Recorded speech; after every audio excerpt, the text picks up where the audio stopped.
আন্তর্জাতিক মাতৃভাষা দিবস 2022 উপলক্ষে ইন্টারন্যাশনাল স্কুল ঢাকা প্রাইমারি ও সেকেন্ডারি শিক্ষার্থীদের জন্য পৃথক অ্যাসেম্বলির আয়োজন করে। প্লে গ্রুপ থেকে গ্রেড 12 শিক্ষার্থী, অভিভাবক ও কর্মীরা অনলাইনে জুমের মাধ্যমে অ্যাসেম্বলিতে যোগ দেন। অনুষ্ঠানে পিয়ানোতে আমার ভাইয়ের রক্তে রাঙানো গানটির পাশাপাশি আরও কয়েকটি গান পরিবেশন করে শিক্ষার্থীরা।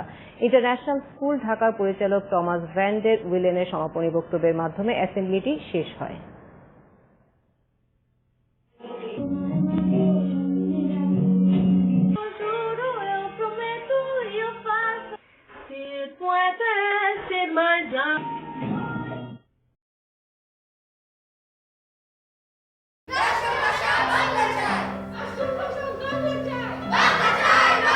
বাংলা আমার জন্মভূমি, বাংলা সকল ভাষা।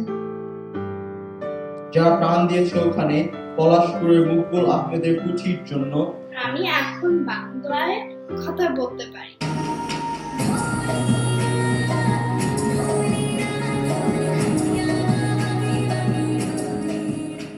Want verder dan de taal krijgt de klank van de lach.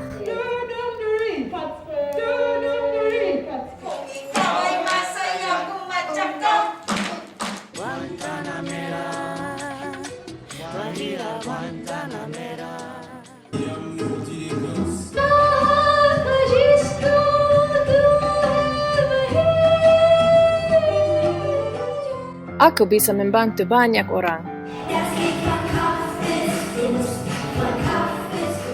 শুভ সকাল, আবার দেখা হবে।